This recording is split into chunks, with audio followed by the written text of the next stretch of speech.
Polling బాగా జరుగుతోందన్నారు కాంగ్రెస్ అభ్యర్థి Naveen Yadav. BJP అభ్యర్థి ఆరోపణలను కొట్టిపారేశారు. ఆరోపణలు చేసేవారు చూస్తూనే ఉంటారన్నారు. ఓటర్లందరూ తమ ఓటు హక్కు వినియోగించుకోవాలని అభ్యర్థించారు. గతంతో పోలిస్తే పోలింగ్ శాతం పెరుగుతుందంటున్న నవీన్ యాదవ్తో మా ప్రతినిధి సతీష్ ఫేస్ టు ఫేస్.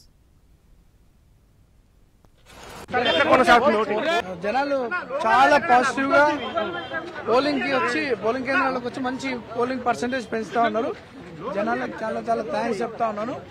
ఇద్దరు యూటిలైజింగ్ ఓటు హక్కుని వినియోగించుకుంటున్నారు. పర్సెంటేజ్ కూడా మంచి పర్సెంటేజ్ మంచి ఏర్పాట్లు చేసినారు. పోలింగ్ జనాలు చాలా ఎక్కువ శాతంలో పోలింగ్ వేయడానికి వస్తూ ఉన్నారు. మార్నింగ్ 7కే హెవీగా జనాలు రావడం జరుగుతూ ఉంది ప్రతి పోలింగ్ స్టేషన్ లో. ఇప్పటికి దాదాపు 20% పోలింగ్ అయింది. 6 కల్లా మంచి పోలింగ్ ఎంత అవుతుంది నమోదు చేస్తారు? పోయినసారి కేవలం 47 అయింది. అప్పుడు అయింది. ఇప్పుడు ఇంకొక 10% పెరిగే ఛాన్స్ 55. ఓటర్లు రావట్లేదు, యూత్ రావట్లేదు పోలింగ్. అందరు వస్తారు.